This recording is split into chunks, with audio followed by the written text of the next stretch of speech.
Estamos en una nueva entrega de nuestro podcast Confesiones Empresariales, de portafolio de la casa editorial El Tiempo, en donde buscamos acercarnos a grandes líderes para que podamos aprender de sus experiencias, pero también conocer un poco de la actualidad de lo que están haciendo, cómo están viendo em, el mundo empresarial, el mundo político, el mundo económico.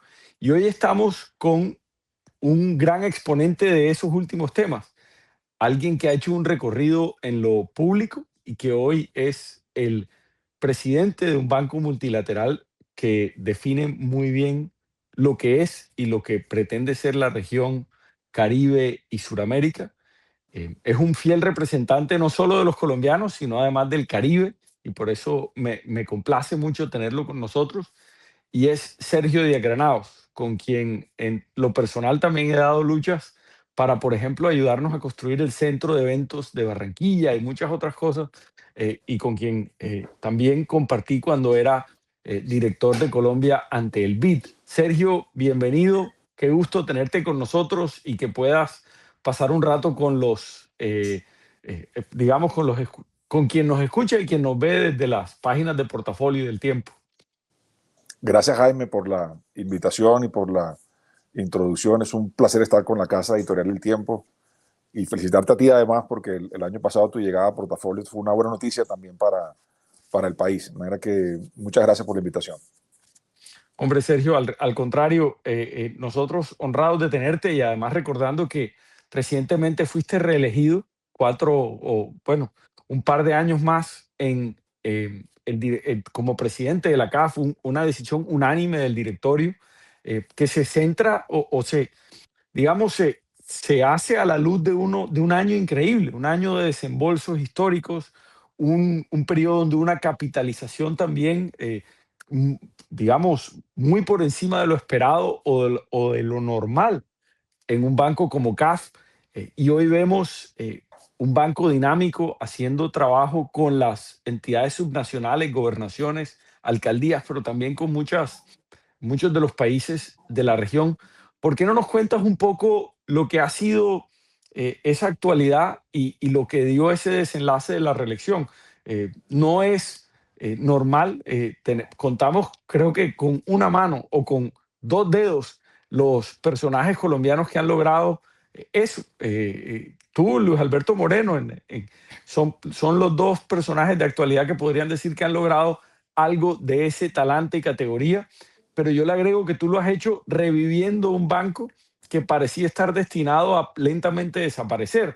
Así que ahí hay un mérito increíble. ¿Cómo lo has hecho y qué está pasando ahí? No, yo creo que lo primero sería, Jaime, reconocer la historia de esta institución. Yo creo que mi primer día en CAF fue un poco revisar la historia del banco, recordar la razón por la que se fundó en el año 68. De las cosas que más me divierte hacer es leer memorias. Entonces me fui a las memorias de Carlos Lleras Restrepo, que fue uno de los grandes promotores de la creación de CAF, o de hecho el promotor de la creación de CAF, junto con otros presidentes del área andina, y los sueños de tener una institución financiera que acompañara la integración regional e inclusive acomodaron palabras que hoy son muy usuales, pero que en esa época no eran tanto, del desarrollo sostenible. Miré un poco la historia del banco y encontré las claves del crecimiento del banco, que fueron esencialmente tres. La ampliación de las membresías a más países entraran al banco, la búsqueda del grado de inversión del banco para emitir en los mercados internacionales y un plan operativo que fuera muy amplio, que permitiera financiar no solamente a los gobiernos, sino también al sector privado. Esas tres claves que estaban en la historia del banco, yo le propuse al directorio, casi a las 10 semanas de haber ingresado como presidente del banco, que repotenciáramos esas tres claves. Y eso nos permitió la mayor ampliación de cobertura geográfica en la historia del banco, con la incorporación de nuevos países en Centroamérica, en el Caribe, y por supuesto también el aumento de la participación de Chile dentro del banco. Y luego, por supuesto, un foco en un cambio en el plan operativo, y era lograr convertirnos en el banco verde y azul de América Latina y el Caribe. Yo hice mucho esta referencia porque creo que si hay un desafío grande que tiene América Latina y el Caribe es el del cambio climático hacia adelante, que es esencialmente un tema de adaptación y de resiliencia de América Latina y el Caribe. Lo vamos a vivir en las ciudades, lo vamos a vivir en el campo, lo vamos a vivir en países grandes, en países pequeños, en islas. Entonces, prepararnos para esto es una gran oportunidad, digamos, al mismo tiempo para fortalecer nuestra infraestructura. Y lo tercero era recuperar las calificaciones del banco. Yo las encontré en outlooks negativos, en perspectivas negativas y cayendo. Entonces, un foco, se lo dije al directorio en la primera sesión que tuvimos con todo el directorio en Cartagena en 2021, es tenemos que mandar un mensaje al mundo de los inversionistas de que esto es un banco que tiene vigor, que tiene vigencia, que tiene capacidad para proyectar soluciones. Y enseguida, en enero del 22, comenzamos a ver la mejora en las perspectivas y hemos logrado llegar al banco hoy a las mejores calificaciones en la historia. De hecho, la última mejora en el año 2025 consolida las calificaciones del banco. Eso nos permite ir a los mercados internacionales, emitir más bonos. Solamente en el año 23, 24 y 25 hemos emitido más de 25.000 millones, casi ya 28 si yo sumo las últimas emisiones, miles de millones de dólares para poder traer y financiar los programas que el banco viene adelantando. Entonces yo creo que este ha sido un sueño que se ha construido pacientemente durante 57 años, desde el año 68, cuando nació como una institución financiera muy pequeñita en Bogotá. Tuvo momentos críticos, sobre todo en la década de los 80, a punto de desaparecer en los 80. Tuvo momentos críticos en los 90, pero ha logrado, y yo creo que al reconocer el valor de la historia, sobre todo una institución financiera como esta, entender las claves y usar esas claves, obviamente actualizarlas a la coyuntura, pero utilizar esas claves, más países, mejores calificaciones, más ambición en el plan operativo, ha logrado que el banco hoy se consolide como una de las principales ventanillas de financiamiento al desarrollo con las que cuenta América Latina y el Caribe. Cerramos el 2025 con más de 18.000 millones de dólares en aprobaciones. Eso es histórico y nos consolida como la principal ventanilla de aprobaciones en América Latina y el Caribe, y también en desembolsos, que no solamente son las aprobaciones, son los desembolsos también. Hemos desembolsado más de 10.000 millones de dólares el año pasado para América Latina. Eso, es decir, se resume fácil, pero hacerlo, no, pues la mayoría de la gente no logra hacerlo. Específicamente, tres cosas muy rescatables ahí es: A, mejorar la calificación de crédito mientras estás captando más dinero y desembolsando más.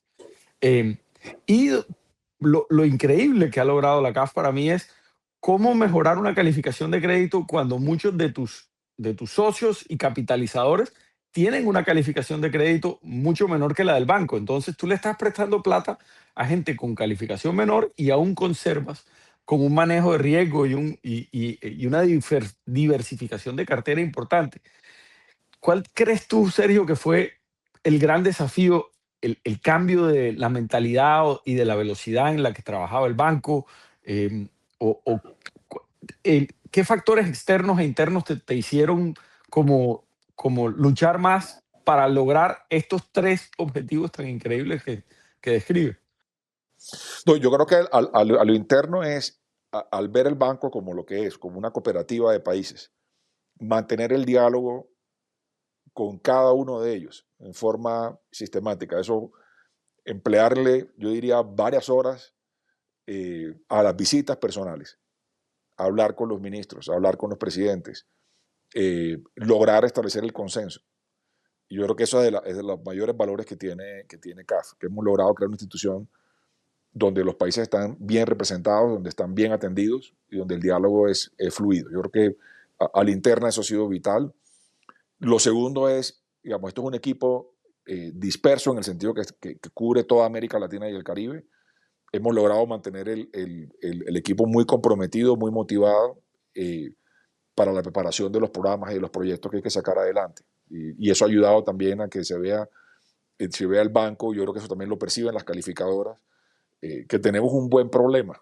Un buen problema en el sentido que tengo más demanda por recursos que recursos que estoy asignando. Yo casi siempre estoy viendo el pipeline y los programas nuestros, casi un 30-40% más de demanda sobre el banco.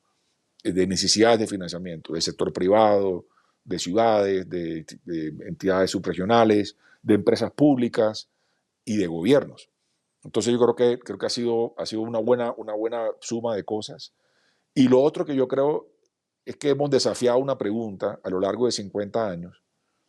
Hemos desafiado una pregunta que se consolida cada vez más, y es que es posible que los países que son los dueños del banco y al tiempo son los clientes del banco, permitan a la administración manejarlo con la prudencia y la delicadeza como se deben manejar los negocios financieros. Es decir, que entre más rápido y más grande sea el banco, más frágil es. Y por lo tanto, más prudencia hay que tener en el manejo para que pueda ser útil.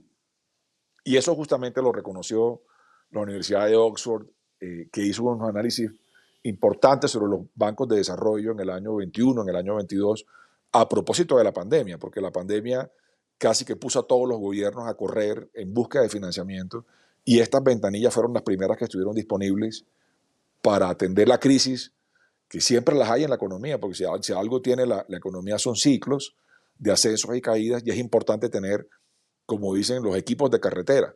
Cuando uno se monta en un carro y va a ir lejos, uno mira no solamente que el carro tenga gasolina, sino que tenga los equipos de primeros auxilios en el carro, que tenga las cosas que, si llega a pasar algo, tener la previsión. Entonces, yo creo que la idea de tener estos bancos de desarrollo también operan como instrumentos contracíclicos cuando llega un problema. Y yo cuando entré a la presidencia del banco, entré justamente en la pandemia. Entonces, un poco la reflexión era, bueno, estos servicios se prestaron durante la pandemia, hay que pensar en la pospandemia y hay que pensar en las crisis que sigan y cómo preparamos al banco para ser un aliado fiel. Y yo creo que lo otro, como tú lo describes muy bien, es de alquimia financiera. ¿Cómo logramos que la suma de países, algunos de los cuales no tienen grado de inversión o tienen calificaciones negativas? De hecho, en nuestro grupo de países solamente hay dos que tienen calificación A, que son Chile y España. Eh, y el banco tiene hoy calificación AA más. Esa ventaja de tener un banco bien manejado, bien administrado, es lo que nos permite traer esos beneficios del sector financiero y de los mercados internacionales a los programas de desarrollo de América Latina y el Caribe. Y eso es un manejo de delicadeza acumulada que tiene el banco, una fortaleza acumulada que tiene el banco, que del lado mío lo que yo he hecho como administrador responsable del banco es potenciar esas capacidades. Yo siempre le digo al CFO nuestro vicepresidente de finanzas, usted es un constructor de marca. Es importante el rol de los vicepresidentes financieros hoy, no solamente para que cuiden la hoja de balance, sino para que ayuden a construir la marca. Salga a los mercados, venda y promueva la región, vende y promueva las capacidades mismas del banco, muestra la eficiencia de nuestros programas, muestra la historia de muchos de nuestros programas en agua, en vías, en electricidad, en asistencia a las ciudades y el retorno que eso ha tenido en términos de desarrollo y la responsabilidad de esos clientes con el banco. Y hemos utilizado estas reflexiones de Oxford para mostrárselas mismo a los inversionistas. Aquí hay un banco que tiene una trayectoria no solamente de buena ejecución, sino de cumplimiento de los socios y de los clientes de regreso con el banco. Y eso ha creado esa fortaleza, que es lo que tú mencionas en la pregunta, y es cómo logramos que la suma de las partes dé mucho más que el resultado de ellas. Claro, eso no ocurre normalmente, y menos en una región donde nos ven como llaman los mercados, un basket de, de similares. Entonces uno pensaría que el riesgo se mueve similar y ustedes han logrado el milagro de saberlo explicar, porque el mercado tiene desconocimiento a veces de la región. Y yo creo que si algo hay que destacar es que CAF está desmitificando una región que tiene mucho por ofrecer. Y ahí voy, Sergio, a hacerte una pregunta sobre tu visión de, del sector privado latinoamericano, no solo colombiano, en materia de que a veces somos, y esto lo hablábamos en un foro hace un par de días, a veces tenemos la capacidad de vernos peor de lo que somos, y no entender nuestros potenciales y nuestra capacidad de trabajar juntos. Si tú, desde esa posición privilegiada, después de haber sido además ministro de Comercio del país, ¿cuál crees tú que es esa goma o esa visión compartida o esas posibilidades que a veces dejamos de ver y echamos de lado? ¿Y cuál sería tú, si tú pudieras decir, yo soñara esto para la región? ¿Cuál sería esa visión que tú crees que a veces nos perdemos? Yo diría que la primera reflexión es ver siempre a América Latina como un vaso medio lleno. Yo la vería siempre por el lado del optimismo. Cuando uno ve la película y no la fotografía de América Latina, si uno la mira en términos largos, uno podría decir, esta es una región que tiene todas las piezas encima del escritorio para fabricar sus soluciones. Nosotros pudiéramos, con lo que tenemos en la mano, generar mucho más progreso y podríamos tener un siglo de cierre de brechas, es el siglo XXI, de cierre de brechas como nunca antes, si sabemos jugar bien nuestras cartas. Entonces, hay un ingrediente esencial aquí que es la voluntad política, alejarnos, digamos, de los dogmas y de los conflictos verbales, concentrarnos en las soluciones, concentrarnos en la máquina del progreso, para decirlo de alguna manera, cómo generar progreso para nuestras sociedades, sabiendo además que tenemos una de las relaciones más interesantes a nivel mundial de población sobre geografía. Alguien dice que la geografía es la respuesta de todo. Y nosotros tenemos la mejor relación en el mundo en términos de población y geografía. Tenemos una dotación de recursos naturales que nos permitirían sobre ellos y con ellos poder avanzar en la creación de mucho progreso. Y esa reflexión de América Latina y el Caribe la hemos hecho repetidamente todos los años. Yo recuerdo, por ejemplo, uno de los documentos centrales nuestros del año 2022 se llamó Desigualdades heredadas, para entender el problema de desigualdad en América Latina que se transmite de generación en generación.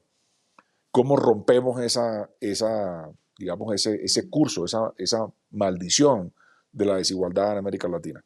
No necesitamos ayuda extranjera para ello, no necesitamos terceros para ello. Nosotros tenemos las herramientas para poder corregir esto. Tenemos conocimiento, tenemos capacidades, tenemos instituciones con las que podemos hacerlo. Cada país, obviamente, en su tamaño, en su realidad, lo podrá hacer. Pero encontramos fórmulas y eso es lo que el banco recomienda de alguna manera o entrega, digamos, a los países para encontrar esas herramientas. La construcción de vivienda, por ejemplo, es una de ellas. Eso sería vital. Tenemos más de 12 millones de déficit de vivienda.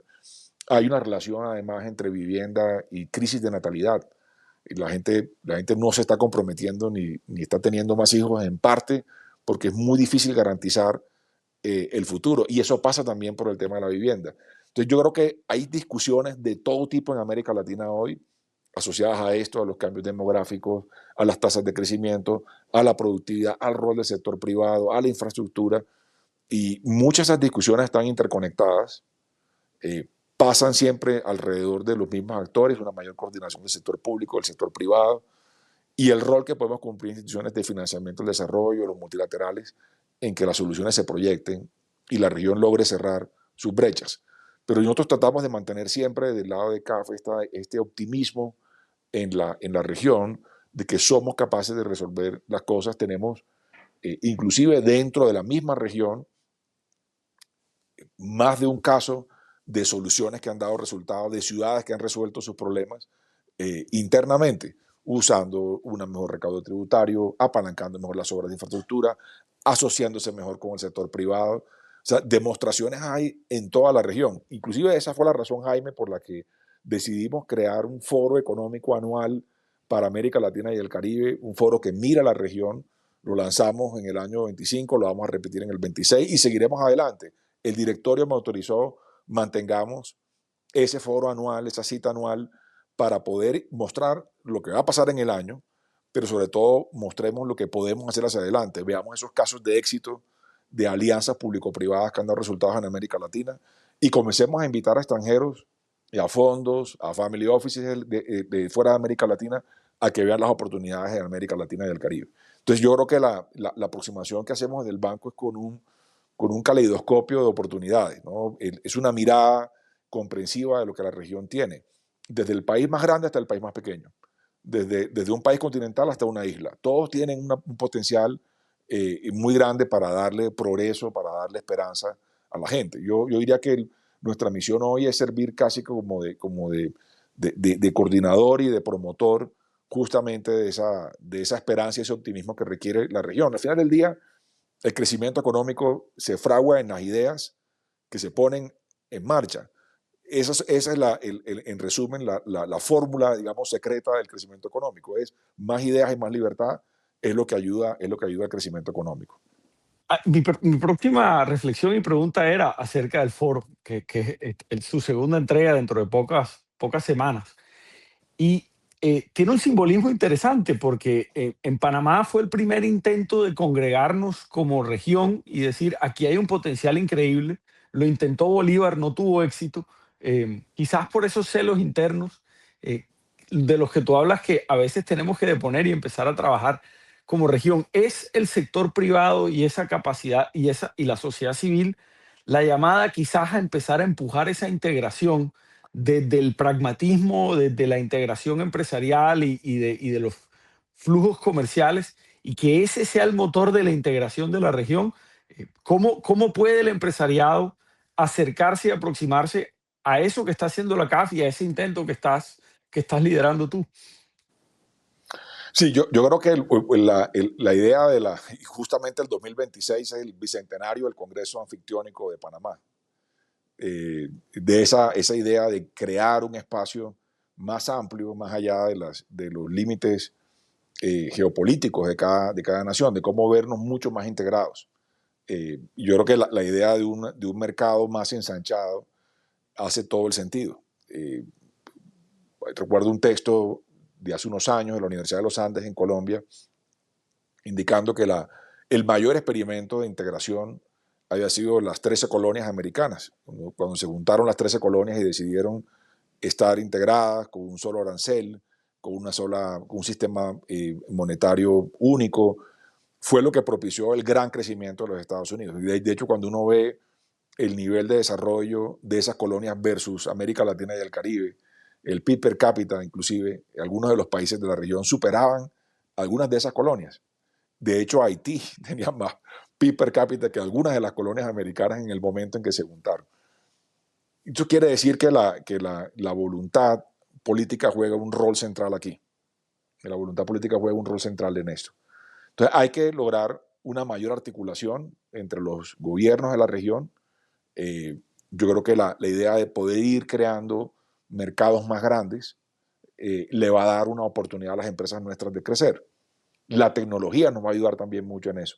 Si uno mira, por ejemplo, sectores claves, y lo hablábamos en el foro, en la versión del 2025, con empresarios de la región, por ejemplo, con los dos líderes de la industria aeronáutica de la región, con Copa y con Avianca, y hablábamos con sus CEOs y sus propietarios, los miembros de sus directorios.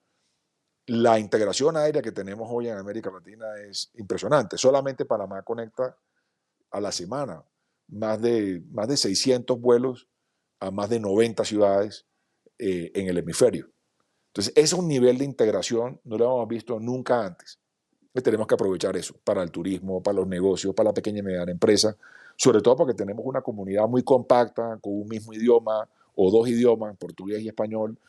Es una comunidad muy compacta que la tecnología nos está ayudando a acercar. Luego piensa en las compañías celulares, el trabajo que han hecho hasta llevar casi que asentados el costo de la comunicación dentro de la región. Les han dado unos progresos, unos saltos tecnológicos en los últimos 30 años que acercan mucho más a América Latina y el Caribe. Entonces yo creo que hay que hacer un esfuerzo mayor del lado de la política pública, del lado de los gobiernos, para ir, si se quiere, aplanando más la cancha y nivelándola más para los empresarios y dejar que el sector privado se mueva más rápidamente, que pueda crecer más rápidamente. Ya hoy estamos viendo el nacimiento de muchas de las multilatinas en los últimos 30 años, ocupando mucho ese espacio. Empresas que se están moviendo con su conocimiento y sus capacidades de un país al otro, haciendo crecer esas empresas y dándole más oportunidades a América Latina. Yo creo que la situación actual misma del mundo, de redefinición de los bloques, de redefinición del multilateralismo, debiera llevar a América Latina a una reflexión más fácil, más sencilla de cómo integrar la región por dentro. Nosotros mismos, este banco, es un ejemplo claro y práctico de la integración de América Latina y el Caribe. Esto nació como una semilla de 5 países en el año 68 y hoy cubrimos 25 países de América Latina y el Caribe, con presencia en casi todos los países de la región. Entonces, es posible avanzar en instituciones y en empresas y en sectores que estén mucho más integrados. Entonces, pensemos, por ejemplo, los desafíos que tenemos en energía. Esto es una región con un gran potencial en energía, gas, energía eléctrica sostenible, nos hace falta más interconexión. Y la interconexión que nos hace falta en gran medida por regulaciones, no por falta de voluntad en el sector privado, por falta de capacidad financiera. Paradójicamente, yo siempre insisto en esto, Jaime, es que nosotros somos la generación más preparada que ha tenido América Latina en 200 años, con más recursos disponibles, con más tecnología disponible para resolver los problemas que hemos heredado y que no debiéramos transmitir a la siguiente generación. Hay problemas que debiéramos resolverlos en esta generación y en esta década. Por ejemplo, los de la interconexión eléctrica, hacer mucho más resiliente a América Latina, generar mucha más energía para el tema de la transformación tecnológica. A mí muchas veces me preguntan cómo vamos a hacer del lado de América Latina para dar el salto en tecnología. ¿Cuál es nuestro activo mayor? Nuestro activo mayor es que somos una región que puede producir mucha energía, mucha más de la que necesita, que la puede transmitir a los bienes y servicios, a tecnología y a la producción de bienes, y por esa razón tener una presencia más relevante en el contexto global y no ser irrelevantes, que es lo que está pasando hoy con América Latina. Es cada vez más irrelevante en el contexto global. Entonces, ¿cómo logramos ganar relevancia? Yo creo que tenemos los activos en la mano para eso. Y el sector privado es fundamental. Entonces, por esa razón anclamos la idea del foro económico como una cita anual de los gobiernos con el sector privado que le interesa a América Latina. Podemos ir a otros foros a nivel global a hablar de América Latina, por supuesto, pero necesitamos una cita que sea nuestra en la región, donde miremos la región como un todo, donde miremos las oportunidades para la región como un todo y logremos atraer la inversión hacia la región, que en los últimos años viene siendo cada vez más esquiva. Estamos viendo los flujos de inversión muy debilitados, en algunos países inclusive muchísimo, y esto lacera y limita la posibilidad de crecimiento económico futuro. O sea, cada año que pasa que vemos menos inversión es una garantía de que vamos a tener menos crecimiento económico en los años que vienen. Y las demandas sociales van a seguir creciendo. Entonces, la reversión de este curso es fundamental para América Latina y el Caribe.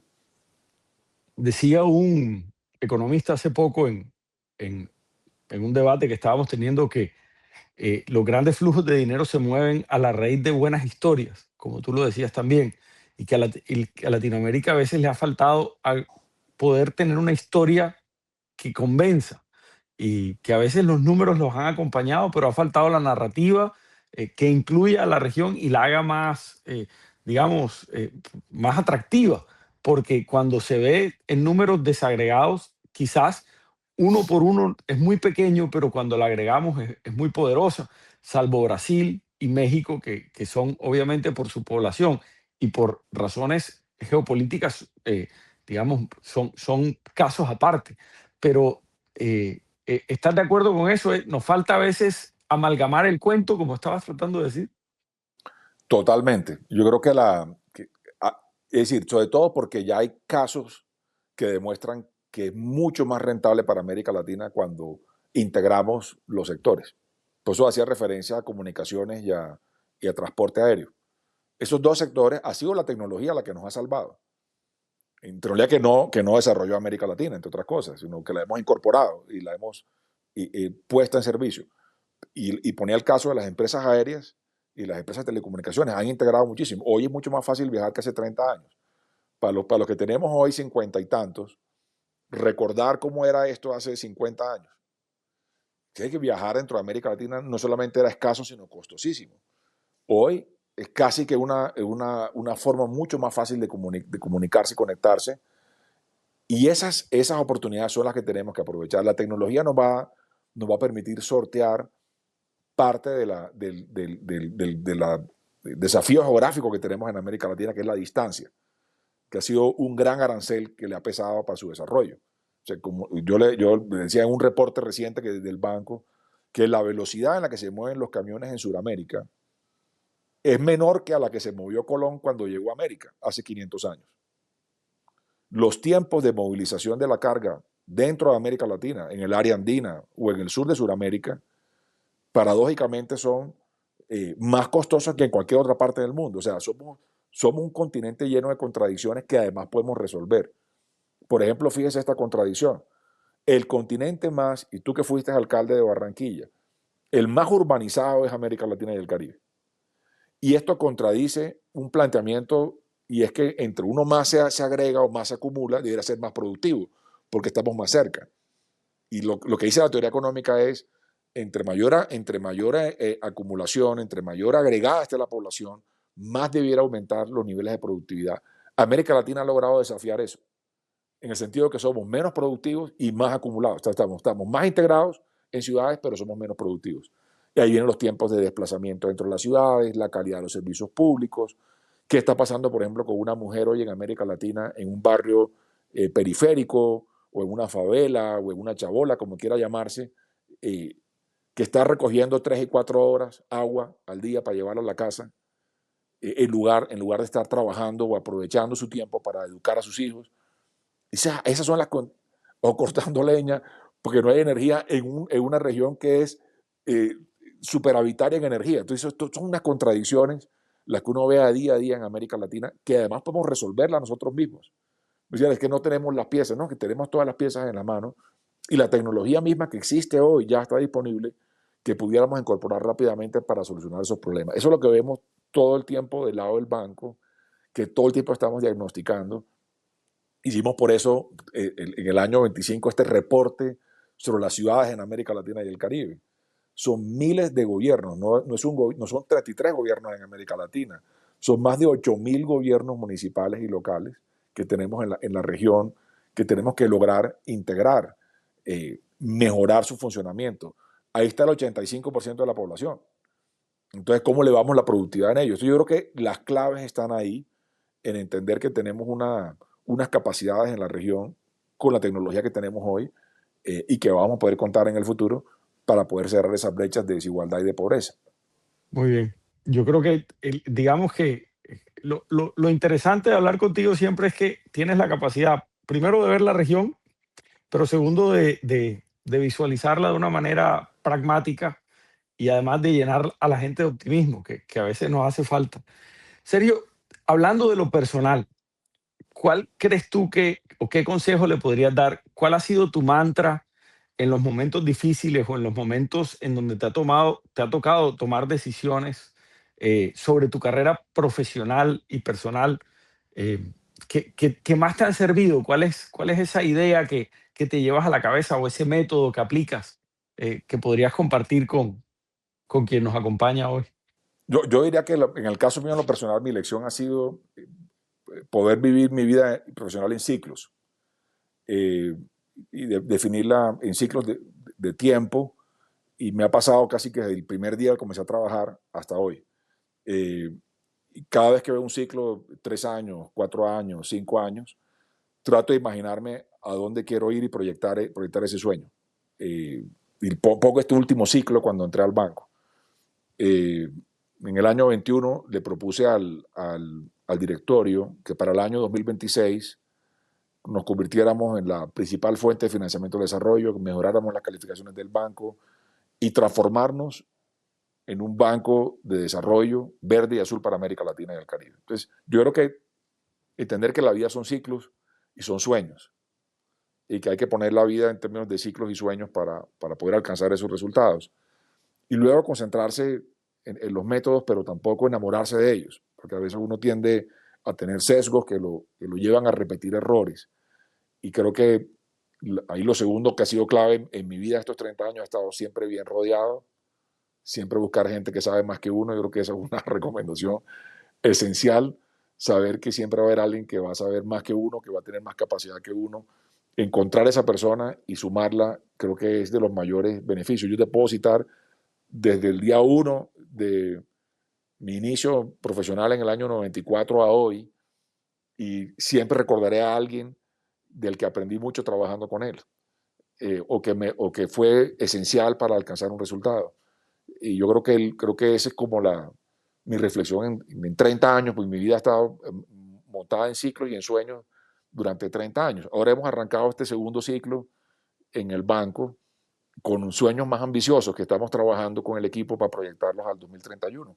Y si, bueno, somos capaces de llegar aún más lejos, y hay un proverbio africano que dice que cada vez que uno sube una colina se da uno cuenta que faltan miles más.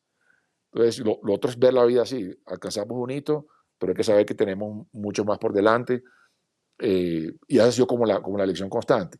Y hay cosas que uno valora. Planificar es clave, pero no obsesionarse con el plan.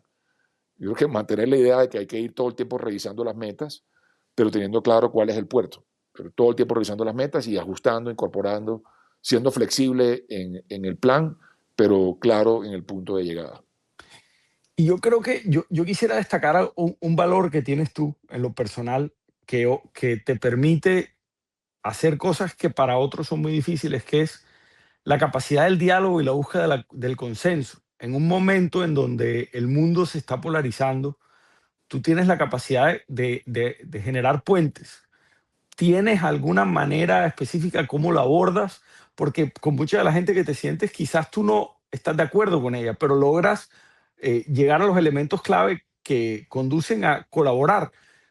¿Cuál es digamos, tu lección para los empresarios o para los altos funcionarios del Estado que están enfrentándose a esa situación? Y yo creo que la lección está misma en la historia. La política de tierra arrasada no le sirve a nadie, porque hay que regresarse a veces por el mismo camino que uno destruyó. Entonces, de nada sirve hacer de la política una arena de violencia, porque al final del día hay que regresar ahí. Entonces, yo diría que es un poco de autocontrol, que es la parte más difícil, digamos, en la naturaleza humana. Es como autolimitarse, como autocontrolarse para poder garantizar que esa moderación, en el sentido bueno de la palabra, que no significa eh, escurrirse de los problemas ni desviarse de las soluciones. Lo que significa es tener una capacidad para poder mantener, digamos, la serenidad y mantener la prudencia para poderlo alocar las soluciones, para poder asignar las soluciones. Eh, yo creo que eso es vital, ¿no? No es perder la capacidad crítica ni la capacidad digamos, de discutir sobre una solución, pero nunca elevarla hasta el punto en que sea imposible eh, encontrar la capacidad con el semejante, con la persona con la que tenemos que trabajar en la solución. Y yo creo que la política, infortunadamente, se ha calentado mucho en los últimos años otra vez, y las redes sociales han ayudado tremendamente a eso también. La política siempre ha sido así, siempre ha sido tensa, esto no es una cosa nueva, eh, pero ha tenido estos momentos de mayor crispación. Y hemos tenido un momento de crispación muy fuerte en los últimos años en América Latina. Esto se le ha puesto distintos nombres: la grieta, la ruptura, el vacío.